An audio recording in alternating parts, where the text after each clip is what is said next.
18ನಲ್ಲಿ Pavithra Gowda exclusive photo. ಕಸ್ಟಡಿಯಲ್ಲಿರುವಾಗ Pavithra Gowda ಪ್ರತಿನಿತ್ಯ ಕಣ್ಣೀರನ್ನ ಹಾಕ್ತಾ ಇದ್ರಂತೆ. ಪೊಲೀಸರ ಮುಂದೆ ಕೈ ಕಟ್ಟಿ ನಿಲ್ತಾ ಇದ್ರು ಪವಿತ್ರ ಗೌಡ ಈ ಒಂದು ಪ್ರಕರಣ ಆದ ಬಳಿಕ ಸಾಕಷ್ಟು ಜರ್ಜರಿತರಾಗಿದ್ರು, ಮಾನಸಿಕವಾಗಿ ನೊಂದಿದ್ರ. ಈಗಾಗಲೇ ಪವಿತ್ರ ಗೌಡ ಅವರು ಯಾವ ರೀತಿಯಾಗಿ ಇದ್ರು ಕಸ್ಟಡಿಯಲ್ಲಿರುವಂತಹ ಸಂದರ್ಭದಲ್ಲಿ ಅನ್ನುವ ಎಕ್ಸ್ಕ್ಲೂಸಿವ್ ಫೋಟೋವನ್ನ ನಾವು ನಿಮಗೆ ತೋರಿಸ್ತಾ ಇದ್ದೀವಿ. ಅನ್ನಪೂರ್ಣೇಶ್ವರಿ ನಗರ ಠಾಣೆಯ ಒಳಗಿನ ಫೋಟೋ ಇದು. ಯಾಕಂದ್ರೆ ಈ ಪ್ರಕರಣ ಆದ ನಂತರ ಈಗಾಗಲೇ ಅವ್ರನ್ನ ಅರೆಸ್ಟ್ ಮಾಡಿ ಅನ್ನಪೂರ್ಣೇಶ್ವರಿ ನಗರ ಠಾಣೆಯಲ್ಲಿ ವಿಚಾರಣೆಯನ್ನ ನಡೆಸಲಾಗ್ತಾ ಇತ್ತು. ಆ ಸಂದರ್ಭದ ಫೋಟೋ ಲಭ್ಯವಾಗಿದ್ದು ಅಳುತ್ತಾ ಪೊಲೀಸರಿಗೆ ಇಡೀ ಘಟನೆಯನ್ನ ವಿವರಿಸಿದ್ರಂತೆ ಪವಿತ್ರ ಗೌಡ. ನ್ಯೂಸ್ 18ಗೆ ಸಿಕ್ಕಿದೆ ಪವಿತ್ರ ವಿಚಾರಣೆಯ ವೇಳೆ ತೆಗೆದಂತಹ ಫೋಟೋ ಇದು. ವಿಚಾರಣೆಯ ಸಂದರ್ಭದಲ್ಲಿ ಪವಿತ್ರ ಗೌಡ ಕಣ್ಣೀರನ್ನ ಹಾಕಿದ್ದಾರೆ. ಅಳ್ತಾ ಏನೇನು ಘಟನೆ ಆಯ್ತು ಅನ್ನೋದ್ರ ಬಗ್ಗೆ ಪೊಲೀಸರ ಮುಂದೆ ಎಕ್ಸ್ಪ್ಲೇನ್ ಮಾಡಿದ್ದಾರೆ. ದರ್ಶನ್ ಮಹಜರಿನ ಫೋಟೋ ಕೂಡ ನಿನ್ನೆ ನ್ಯೂಸ್ 18ಗೆ ಸಿಕ್ಕಿತ್ತು. ಇವತ್ತು ನ್ಯೂಸ್ 18ಗೆ ಲಭ್ಯವಾಗಿದೆ ಮತ್ತೊಂದು ಎಕ್ಸ್ಕ್ಲೂಸಿವ್ ಫೋಟೋ. ರೇಣುಕಾಸ್ವಾಮಿ ಕೊಲೆ ಪ್ರಕರಣದ ಮೊದಲ ಆರೋಪಿ A1 ಆಗಿರುವಂತಹ ಪವಿತ್ರ ಗೌಡ ಅವರು ಈ ಒಂದು ವಿಚಾರಣೆಯ ಸಂದರ್ಭದಲ್ಲಿ ಏನೇನು ವಿಚಾರಗಳನ್ನ ಹೇಳಿದ್ರು, ಯಾವ ರೀತಿಯಾಗಿ ಈ ಒಂದು ಘಟನೆಯ ಬಗ್ಗೆ ಪೊಲೀಸರಿಗೆ ಮಾಹಿತಿಯನ್ನ ಕೊಟ್ಟರು, ವಿಚಾರಣೆಯ ಸಂದರ್ಭದಲ್ಲಿ ಹೇಗೆ ಈ ಒಂದು ತನಿಖೆಯ ಮಾಡ್ತಾ ಇರುವಾಗ ಯಾವ ರೀತಿಯಾಗಿ ಕಾಣಿಸ್ತಾ ಇದ್ರು ಅನ್ನೋದ್ರ ಎಕ್ಸ್ಕ್ಲೂಸಿವ್ ಫೋಟೋವನ್ನ ನಾವು ನಿಮಗೆ ತೋರಿಸ್ತಾ ಇದ್ದೀವಿ. ಪವಿತ್ರ ಗೌಡ ರೇಣುಕಾಸ್ವಾಮಿ ಅಶ್ಲೀಲ ಮೆಸೇಜ್ ಅನ್ನ ಮಾಡಿದ್ದ, ಫೋಟೋವನ್ನ ಕಳುಹಿಸಿದ್ದ, ವಿಡಿಯೋವನ್ನ ಕಳುಹಿಸಿದ್ದ ಅನ್ನುವಂತಹ ಹಿನ್ನೆಲೆಯಲ್ಲಿ ಇಡೀ ಒಂದು ಪ್ರಕರಣ ಈಗ ನಡೆದಿರುವಂಥದ್ದು. ಪವಿತ್ರ ಗೌಡ ಅವರಿಗೆ ಈ ರೀತಿಯಾದಂತಹ ಮೆಸೇಜ್ ಅನ್ನ ಮಾಡಿದ ಕಾರಣಕ್ಕಾಗಿ ಇಡೀ ಒಂದು ಪ್ಲಾನ್ ನಡೆದಿತ್ತು. ಕಿಡ್ನಾಪ್ನಿಂದ ಹಿಡಿದು ಆತನಿಗೆ ಹಲ್ಲೆ ಮಾಡುವಂಥದ್ದು, ಆ ನಂತರ ಅಂದುಕೊಳ್ಳದ ರೀತಿಯಲ್ಲಿ ಆತನ ಸಾವು ಕೂಡ ಸಂಭವಿಸಿತ್ತು. ಈ ಒಂದು ಸಂದರ್ಭದಲ್ಲಿ ಅರೆಸ್ಟ್ ಆದ ಬಳಿಕ ಪವಿತ್ರ ಗೌಡ ಅನ್ನಪೂರ್ಣೇಶ್ವರಿ ನಗರ ಠಾಣೆಯಲ್ಲಿ ಪೊಲೀಸರ ಮುಂದೆ, ವಿಚಾರಣಾ ಅಧಿಕಾರಿಗಳ ಮುಂದೆ, ತನಿಖಾಧಿಕಾರಿಗಳ ಮುಂದೆ ಯಾವ ರೀತಿಯಾಗಿ ನಿಂತಿದ್ರು, ಅವರು ಹೇಗೆ ಕಣ್ಣೀರನ್ನ ಹಾಕ್ತಾ ಇದ್ರು ಅಲ್ಲಿ ಈ ಒಂದು ಪ್ರಕರಣಕ್ಕೆ ಸಂಬಂಧಪಟ್ಟ ಹಾಗೆ ವಿಚಾರಣೆ ಮಾಡುವಾಗ ಅನ್ನೋದರ ಸಂಪೂರ್ಣ ಮಾಹಿತಿ ಈಗಾಗಲೇ ನಿಮಗೆ ಲಭ್ಯ ಆಗ್ತದೆ. ಈ ಫೋಟೋ ನೋಡಿದ್ರೆ ಗೊತ್ತಾಗತ್ತೆ ಪವಿತ್ರ ಗೌಡ ಅವರು ಹೇಗಿದ್ರು ಅನ್ನೋದು. ಇದರ ಬಗ್ಗೆ ಡೀಟೇಲ್ಸ್ ಕೊಡೋದಕ್ಕೆ ನಮ್ಮ ರಿಪೋರ್ಟರ್ ಗಂಗಾಧರ್ ಈಗ ಫೋನ್ ಸಂಪರ್ಕದಲ್ಲಿ ಜಾಯಿನ್ ಆಗಿದ್ದಾರೆ. ಗಂಗಾಧರ್, ಈಗಾಗಲೇ ಇಡೀ ಪ್ರಕರಣ ಆಗಿದ್ದೆ ಇಲ್ಲಿಂದ ಪವಿತ್ರ ಗೌಡ ಅವರಿಗೆ ಆತ ಮೆಸೇಜ್ ಮಾಡ್ತಾ ಇದ್ದ, ಆ ಒಂದು ವಿಚಾರವನ್ನ ತಿಳಿಸಿ ಆ ನಂತರ ಕಿಡ್ನಾಪ್ನಿಂದ ಹಿಡಿದು ಕೊಲೆವರೆಗೂ ಕೂಡ ಆಯಿತು. ಅಂದುಕೊಳ್ಳದ ರೀತಿಯಲ್ಲಿ ಇಡೀ ಘಟನೆ ನಡೆದು ಹೋಯಿತು. ಆ ಒಂದು ಬಂಧನ ಆದ ಬಳಿಕ ಪವಿತ್ರ ಗೌಡ ಅನ್ನಪೂರ್ಣೇಶ್ವರಿ ನಗರ ಠಾಣೆಯಲ್ಲಿ ಹೇಗೆ ತನಿಖೆಯನ್ನ, ವಿಚಾರಣೆಯನ್ನ ಎದುರಿಸಿದ್ರು ಆ ಸಂದರ್ಭವನ್ನ ಈ ಫೋಟೋ ಕೂಡ ಹೇಳ್ತಾ ಇದೆ. ಅದನ್ನ ಎಕ್ಸ್ಪ್ಲೇನ್ ಮಾಡೋದಾದ್ರೆ.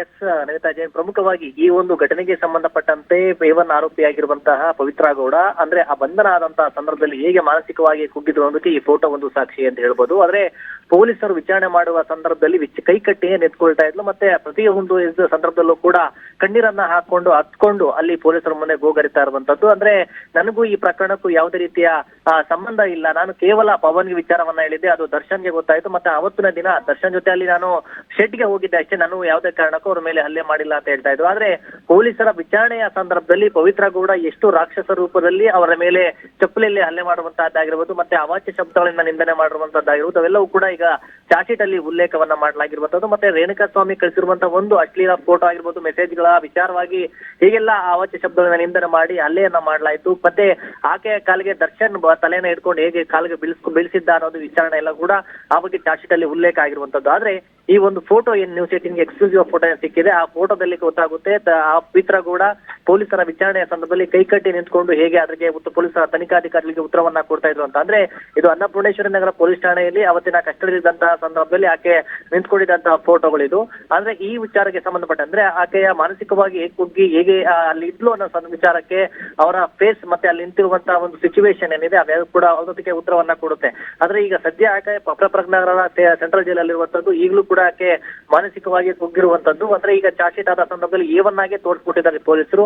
ಮತ್ತೆ ಪ್ರಮುಖವಾಗಿ ಚಾರ್ಜ್ ಶೀಟ್ ಅಲ್ಲಿ ಎಲ್ಲವೂ ಕೂಡ ಪ್ರಮುಖವಾಗಿ ಉಲ್ಲೇಖವನ್ನ ಮಾಡಿದ್ದಾರೆ ಆಕೆಯ ಪಾತ್ರದ ವಿಚಾರವಾಗಿ. ಮತ್ತೆ ಆಕೆ ರೇಣುಕಾಸ್ವಾಮಿ ನಡೆಸಿರುವಂತಹ ಸಂಭಾಷಣೆ, ಹಲ್ಲೆ ಮಾಡಿರುವಂತಹ ರೀತಿ, ಮತ್ತೆ ಅಲ್ಲಿರುವಂತಹ ಘಟನೆಗೆ ಸಂಬಂಧಪಟ್ಟಂತ ಎಲ್ಲಾ ಒಂದು ಟೆಕ್ನಿಕಲ್ ಎವಿಡೆನ್ಸ್ ಆಗಿರ್ಬೋದು ಅಥವಾ ಪೂರಕವಾದಂತಹ ಸಾಕ್ಷ್ಯಾಧಾರಗಳನ್ನ ಸಂಗ್ರಹ ಮಾಡಿ ಅದನ್ನ ಚಾರ್ಜ್ ಶೀಟ್ ಅಲ್ಲಿ ತಂದಿದ್ದಾರೆ.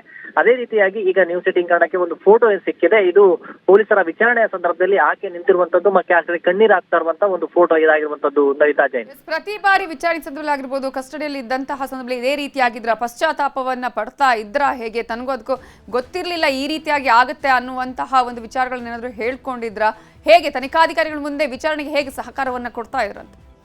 ಎಸ್, ಖಂಡಿತವಾಗಿ ನವಿತಾ ಜೈನ್, ಅಂದ್ರೆ ಅವತ್ತಿನ ದಿನ ಅಂದ್ರೆ ಘಟನೆಗೂ ಅಂದ್ರೆ ಪೊಲೀಸರಿಗೆ ಗೊತ್ತಾಗದ ಆದ ಸಂದರ್ಭದಲ್ಲೂ ಕೂಡ ದರ್ಶನ್ ಪವಿತ್ರ ಗೌಡಗೆ ಕೇವಲ ಪೊಲೀಸರು ನಿಮ್ಮ ಮನೆಗೆ ಬರ್ತಾರೆ, ಬಂದಂತಹ ಸಂದರ್ಭದಲ್ಲಿ ಕೇವಲ ವಿಚಾರಣೆಗೆ ನೀನು ಸ್ಟೇಷನ್ ಕರ್ಕೊಂಡು ಹೋಗ್ತಾನೆ ಅನ್ಸಿದ್ದ ಅಷ್ಟೇ ಒಂದು ಮಾಹಿತಿಯನ್ನ ಆಕೆಗೆ ಕೊಟ್ಟಿದ್ರು.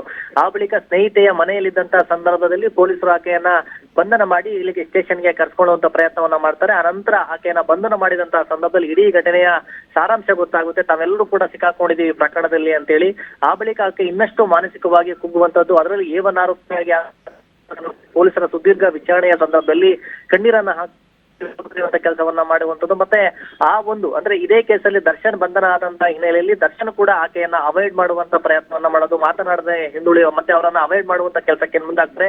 ಇದರಿಂದ ಇನ್ನಷ್ಟು ಜರ್ಜರಿತರಾಗಿ ಈ ಒಂದು ಪ್ರಕರಣದಲ್ಲಿ ಸಿಲುಕಿರುವಂತ ಪವಿತ್ರ ಗೌಡ ಸಾಕಷ್ಟು ಕಣ್ಣೀರನ್ನ ಮತ್ತೆ ಮಾನಸಿಕವಾಗಿ ಕುಗ್ಗಿರುವಂತ ಒಂದು ಎಲ್ಲಾ ಒಂದು ಸನ್ನಿವೇಶ ಮತ್ತೆ ಆ ಘಟನೆಯ ದೃಶ್ಯಾವಳಿಗಳು ಸಾಕಷ್ಟಿತ್ತು. ಅದೇ ರೀತಿಯಾಗಿ ಸ್ಟೇಷನ್ ವಿಚಾರಣೆಯ ಸಂದರ್ಭದಲ್ಲೂ ಕೂಡ ಪ್ರತಿ ಹಂತದಲ್ಲೂ ಕೂಡ ಕಣ್ಣೀರನ್ನ ಹಾಕೊಂಡೇ ಆಕೆ ಆನ್ಸರ್ ಮಾಡ್ತಾ ಇದ್ಲು. ಮತ್ತೆ ರೇಣುಕಾ ಸ್ವಾಮಿಯ ಮೆಸೇಜ್ಗಳ ವಿಚಾರ ಸಂಬಂಧಪಟ್ಟಂತೆ ಮತ್ತೆ ಪವನ್ ಮತ್ತೆ ಆಕೆಯ ನಡುವಿನ ಆ ವ್ಯವಹಾರ ಅಂದ್ರೆ ಏನು ಯಾವ ತರ ಅವ್ರ ವಿಚಾರವನ್ನ ಹೇಳ್ಕೊಳ್ತಾ ಇರುವಂತದ್ದು, ಮತ್ತೆ ಅದು ಫೇಕ್ ಅಕೌಂಟ್ ಮಾಡಿ ಫೇಕ್ ಅಕೌಂಟ್ ಮೂಲಕವಾಗಿ ಆತನನ್ನ ಟ್ರ್ಯಾಪ್ ಮಾಡುವಂತ ವಿಚಾರ ಏನಿತ್ತು, ಇವೆಲ್ಲವನ್ನ ಕೂಡ ಆಕೆ ಕೊನೆಯದಾಗಿ ಆಕೆ ಬಾಯಿ ಬಿಟ್ಟಿದ್ದಾಳೆ. ಮತ್ತೆ ದರ್ಶನ್ಗೆ ಪವನ್ ಮೂಲಕವಾಗಿ ವಿಚಾರ ಮುಟ್ಟಿಸಿದ್ದು, ಮತ್ತೆ ಅವತ್ತು ಪಟ್ಟಣಗೆರೆ ಶೆಟ್ಗೆ ಒಂದು ಗುಡ್ ನ್ಯೂಸ್ ಇದೆ ಅನ್ನೋ ರೀತಿಯಲ್ಲಿ ಆಕೆಯನ್ನ ದರ್ಶನ್ ಕರ್ಕೊಂಡ್ಬಂದು ಆ ಪಟ್ಟಣಗೆರೆ ಶೆಟ್ಗೆ ಅಲ್ಲಿ ಕರ್ಕೊಂಡ್ಬಂದಂತ ಸಂದರ್ಭ ಎಲ್ಲಾ ವಿಚಾರವನ್ನ ಆಕೆ ಬಾಯಿ ಬಿಟ್ಟಿರುವಂತದ್ದು. ಸದ್ಯ ಎಲ್ಲವೂ ಕೂಡ ಚಾರ್ಜ್ ಶೀಟ್ ಅಲ್ಲಿ ತರಲಾಗಿರುವಂತದ್ದು. ನವಿತಾ ಜೈನ್ ಹಾಗೆ ಸಂಪರ್ಕದಲ್ಲಿ ಗಂಗಾಧರ ಬಾಗಟೆ ಇನ್ನಷ್ಟು ಡೀಟೇಲ್ಸ್ ನಿಮ್ಮಿಂದ ಪಡ್ಕೊಳ್ತೀವಿ. ಕನ್ನಡಿಗರ ನೆಚ್ಚಿನ ನ್ಯೂಸ್ 18 ಕನ್ನಡ ಈಗ ವಾಟ್ಸ್ಆಪ್ ನಲ್ಲೂ ಲಭ್ಯ. ಕರ್ನಾಟಕ, ದೇಶ ವಿದೇಶಗಳ 360 ಡಿಗ್ರಿ ಸುದ್ದಿಯ ವಿವರಗಳನ್ನ ನಿಮ್ಮ ಕೈ ಬೆರಳುಗಳಲ್ಲೇ ಪಡಿಲಿಕ್ಕೆ ಈ QR ಕೋಡ್ ಅನ್ನ ಸ್ಕ್ಯಾನ್ ಮಾಡಿ, ನಮ್ಮ ಚಾನಲ್ ಫಾಲೋ ಮಾಡಿ, ನೋಟಿಫಿಕೇಶನ್ ಆನ್ ಮಾಡಿ.